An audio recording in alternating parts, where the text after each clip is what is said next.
Okay, अब है हमारे पास सेक्शन नंबर 25। ठीक है, जो सेक्शन नंबर 25 है इसके कुछ सर्टेन पोर्शन है। ठीक है, सबसे पहला पोर्शन इसका ये है कि जो एग्रीमेंट होता है, अब इसको हम यहाँ से स्टार्ट करेंगे। ठीक है, कि एग्रीमेंट जो है जिस वक्त आप उसमें दो लोगों का एग्रीमेंट होता है और उनमें से एक पार्टी दूसरी पार्टी को सर्विस देती है और इन रिटर्न दूसरी पार्टी उसे कोई कंसिडरेशन नहीं देती। ठीक है, फॉर एग्जाम्पल आपने किसी का कोई काम किया और वो इन रिटर्न जो है वो कोई किसी किस्म की कोई कंसिडरेशन आपको ऑफर नहीं करा, तो वो एग्रीमेंट वाइड हो जाता है। एग्रीमेंट वाइड होने का मतलब है एग्रीमेंट कैंसिल।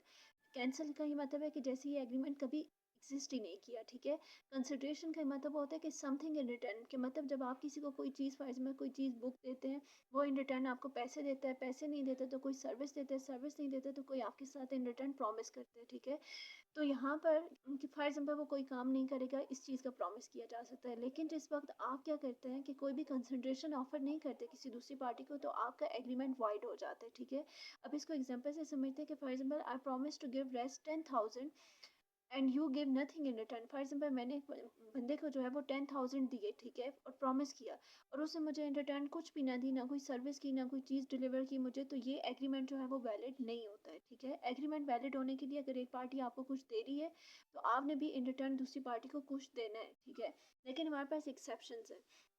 अब सबसे पहली एक्सेप्शन हमारे पास ये आती है नेचुरल लव एंड अफेक्शन। ठीक है, कि विदाउट कंसिडरेशन एग्रीमेंट उस वक्त वैलिड होता है जिस वक्त वो natural out of love, affection या फिर क्लोज फैमिली मेम्बर को आप दे सकते हैं, वो इन रिटर्न हो, रजिस्टर हो। ठीक है, जिस वक्त एक ऐसा कॉन्ट्रैक्ट जो कि रिटर्न होता है, रजिस्टर होता है किसी क्लोज फैमिली मेम्बर या फिर आउट ऑफ लव या फिर अफेक्शन के के की वजह से आप जब किसी बंदे को कोई चीज़ ट्रांसफ़र करते हैं, तो फिर वो एक वैलिड एग्रीमेंट होता है। जैसे हम ये कहते हैं a father writes and registered document to give property to his son out of love, कि एक बाप है वो क्या करता है आउट ऑफ लव एक प्रॉपर्टी ट्रांसफ़र करता है अपने सन को। ठीक है, जो कि इन रिटन है और रजिस्टर्ड भी है, तो ये वैलिड है। क्यों? और इवन कि इसमें कोई कंसिडरेशन भी नहीं है। ठीक है, तो ये एक एक्सेप्शन है।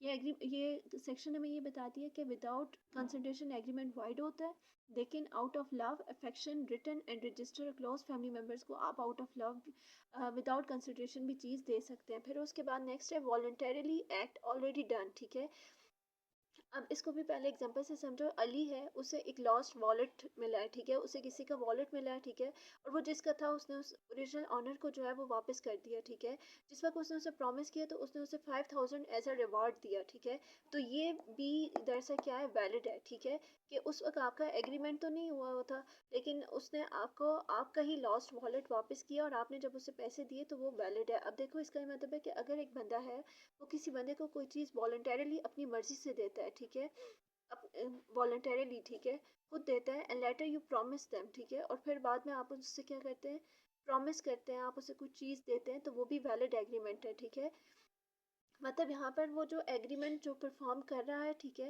वो इस वजह से नहीं कर रहा कि उस पर बाइंडिंग है क्योंकि उसने कॉन्ट्रैक्ट किया, वो वॉलंटरीली अपनी मर्जी से कर रहा है। अब अगर वो लॉस्ट वॉलेट ना देता किसी को पता नहीं चलता, लेकिन वो अपनी मर्जी से कर रहा है, तो उसके रिटर्न में अगर आप उसे कोई कंसिडरेशन दे रहे हैं तो वो एग्रीमेंट भी जो होता है वो वैलिड होता है। अच्छा, अब है एक्सेप्शन नंबर 2, पार्ट नंबर 2 के अगर कोई बंदा जो है did something you were legally required to do, कि मतलब एक बंदा आपके बिहाफ पर आपके लिए कोई ऐसा काम करता है जो कि आपको करना चाहिए था और फिर उसके बदले में आप उस बंदे को जो है वो पे करते हैं, तो ये एग्रीमेंट क्या जो है वो वैलिड एग्रीमेंट है।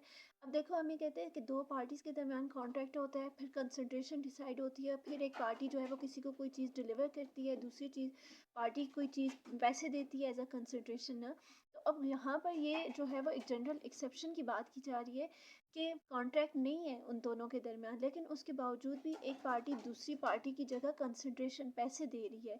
तो इवन दो कि ये before the contract, before promise उसने कंसिडरेशन ऑफर कर दिया, लेकिन लॉ ये कहते हैं कि ये कॉन्ट्रैक्ट फिर भी वैलिड है। ठीक है, अब देखो इसको एग्जांपल से समझो कि you are legally required to pay tax to the government, के एक पर्सन है उस पर ये लीगली रिक्वायर्ड है कि वो गवर्नमेंट को टैक्स पे करे। ठीक है, लेकिन वो भूल गया है टैक्स पे करना। ठीक है, फॉर एग्जांपल उसने इलेक्ट्रिसिटी का बिल जो है वो नहीं डिपॉजिट कराया हुआ था। ठीक है, तो उसके फ्रेंड ने उसकी जो गवर्नमेंट थी, जो गवर्नमेंट पर्सनल है, वो आया और उसने उसका मीटर काट रहे थे। ठीक है, तो उतार रहे थे, तो उन्होंने क्या किया कि उसके दोस्त ने उसकी जगह पेमेंट कर दी। ठीक है, तो उसके जो दोस्त था उसने टैक्स पे कर दिया। ठीक है, अब ताकि उसके दोस्त को पेनल्टी ना फेस करनी पड़े, तो बाद में आप क्या करते हैं कि आप अपने फ्रेंड को प्रॉमिस करते हैं कि मैं तुम्हें, जो तुमने 20-20,000 मेरे जगह दी है, वो मैं तुम्हें तुम्हें वापस कर रहा हूँ, ठीक है। So this promise is valid. तो ये प्रॉमिस जो है वो वैलिड है, even though your friend actually paid voluntarily, even though कि जो आपका दोस्त है उसने अपनी मर्जी से वो चीज़ पे की है, आपने उससे नहीं कहा था। नो कॉन्ट्रैक्ट, और उनके दरमियान, आपके दोस्त के दरमियान और आपके दरमियान कोई कॉन्ट्रैक्ट भी नहीं था, लेकिन कंसिडरेशन उसने दी है, और वो कंसिडरेशन उसने विदाउट प्रॉमिस दी है, तो ये जो कॉन्ट्रैक्ट है वो फिर भी वैलिड है, ठीक है। उसमें तो हम ये कहते हैं ना कि पहले अगर कंसिडरेशन नहीं होगी तो एग्रीमेंट जो है वो कैंसिल हो जाएगा। यहाँ पर हम ये कह रहे हैं कि इवन दो कि एग्रीमेंट नहीं है, और अगर किसी दोस्त ने आपके बिहाफ पर किसी ऐसी जगह पैसे दिए हैं जहाँ पर आपके पैसे देने बाइंडिंग थे, ठीक है, तो फिर वो वैलिड एग्रीमेंट है, ठीक है। दूसरा है हमारे पास टाइम बार डेब्ट, ठीक है, कि अगर एक डेब्ट था वो आपने पे करना था, ठीक है, लेकिन वो टाइम जो है वो गुजर चुका है, ठीक है, तो फिर तो आप क्लेम नहीं कर सकते। लेकिन आपने अगर उसी कॉन्ट्रैक्ट का जो है वो एक रिटर्न प्रॉमिस किया हुआ था कि मैं ये पे करूँगा, तो वो फिर एक वैलिड कॉन्ट्रैक्ट है। अब एग्जांपल ये है कि सपोज करें कि आपने मनी बोरो की 5 साल पहले, टाइम गुजर गया, ठीक है, लेकिन आपने एक रिटर्न प्रॉमिस साइन किया हुआ था कि आप वो रीपे करेंगे, तो वो अब इन्फोर्सेबल है, ठीक है। और एक्सप्लेनेशन ये है कि अगर एक गिफ्ट है वो दिया गया है, ठीक है, और उसे एक्सेप्ट भी किया गया है, तो ये वैलिड है। देखो, गिफ्ट में हम ये कहते हैं विदाउट कंसिडरेशन होता है, ठीक है। और इसी तरह अगर एक कंसिडरेशन है वो बहुत ज़्यादा स्मॉल है, जैसे एक गाड़ी है, ठीक है, वो लाखों में होती है, लेकिन अगर एक बंदा कहते हैं मैंने 60,000 की अपनी गाड़ी जो है इस पर सेल कर दी, ठीक है, सेल हो गई हमारी गाड़ी की, तो फिर वहाँ पर एग्रीमेंट वाइड नहीं हो जाता। वहाँ पर कोर्ट ये देखती है कि क्या ये जो पर्सन है, इसने ये जो गाड़ी इतनी लो अमाउंट में सेल की है, ठीक है, वहाँ पर वो कोर्ट ये देखती है कि क्या ये उसने अपनी कॉन्सेंट से दी है, इतनी लो अमाउंट में इसे बेची है, या फिर इस पर कोई प्रेशर है, या इससे कोर्शन, या फिर किसी तरह से इसे फोर्स किया गया है, ठीक है। तो वहाँ पर कोर्ट जो है वो चेक करती है, एसेस करती है, ठीक है। और ये सेक्शन नंबर 24 थी, ठीक है। Agreement in restrain of marriage wide, ठीक है, कि जिस वक्त आप कोई ऐसा एग्रीमेंट करते हैं जिसमें आप किसी पर्सन को मैरिज से रोक रहे होते हैं, तो वो एग्रीमेंट जो होता है वो वाइड होता है, ठीक है। वाइड एग्रीमेंट मींस के कैंसिल, ऐसा एग्रीमेंट, वाइड एग्रीमेंट वो होता है कि जैसे वो कभी एग्जिस्ट ही नहीं किया, ठीक है, कैंसिल फ्रॉम द बिगिनिंग। अब जैसे हम ये कहते हैं, एग्जांपल है, I will give you rest 5 lakh, कि मैं आपको 5 लाख रुपया दूंगा if you promise never to marry, कि अगर आप प्रॉमिस करेंगे कि आप कभी भी शादी नहीं करेंगे, ठीक है। इफ एन एग्रीमेंट, तो देखो, अगर आप किसी को 5 लाख रुपए ऑफर कर रहे हैं कि तुम किसी और से किसी से भी शादी ना करो, तो ये इन रिस्ट्रेंट ऑफ मैरिज, तो ये एग्रीमेंट जो है वो वाइड एग्रीमेंट है, इसकी कोई लीगल वैल्यू नहीं है। If an agreement stops an adult person, ठीक है, अगर एक एग्रीमेंट है वो एक अडल्ट पर्सन को शादी करने से जो है वो रोक रहा है, तो वो क्या है, एक वाइड एग्रीमेंट है।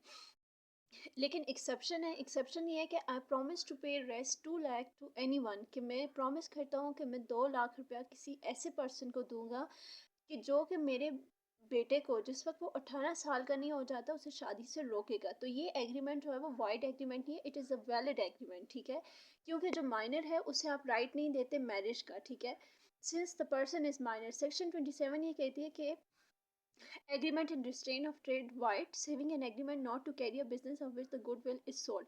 अब इस एग्रीमेंट का क्या मतलब है, एग्रीमेंट का ये मतलब है कि अगर कोई आदमी है उसने आपके साथ एग्रीमेंट किया है कि आप जो है वो कोई भी लॉफुल बिजनेस जो है वो इस मुल्क में नहीं कर सकते, या फिर मुल्क से बाहर, तो वो एग्रीमेंट जो है वो वाइड है। जैसे सपोज करें मैं किसी को कहती हूँ कि मैं आपको 1 लाख रुपया दूंगी अगर आप मेरे साथ प्रॉमिस करें कि आप कभी भी बिजनेस स्टार्ट नहीं करेंगे पाकिस्तान में, ठीक है, तो दिस एग्रीमेंट इज़ वाइड, ठीक है, और इसकी कोई लीगल वैल्यू नहीं है। अब गुडविल क्या होती है, गुडविल किसी भी बिजनेस की जो है वो जो नाम, जो रेपुटेशन, जो उसके कस्टमर्स का ट्रस्ट, वो चीज़ होती है। जैसे आप देखो, हम ये कहते हैं ना, खाड़ी, खाड़ी इज़ अ ब्रांड, ठीक है। अब जो उसकी क्वालिटी है, जो उसका नाम है, जो उसकी रेपुटेशन है, वो होती है गुडविल, ठीक है। अब आप सपोज करो कि खाड़ी की शॉप थी आपकी और गुडविल भी, वो आपने किसी पर सेल कर दी, लेकिन साथ में आपने उससे प्रॉमिस किया कि इस एरिया के अंदर तुम अपना बिजनेस जो है वो रीओपन नहीं करोगे, ठीक है, इतने अरसे के लिए। तो और एरिया भी रीजनेबल होना चाहिए, ठीक है, तो फिर वो वैलिड है, ठीक है। लेकिन किसी को लॉफुल बिजनेस करने से रोकना, इट्स अ वाइड एग्रीमेंट। किसी को शादी करने से रोकना, इट्स अ वाइड एग्रीमेंट, ठीक है।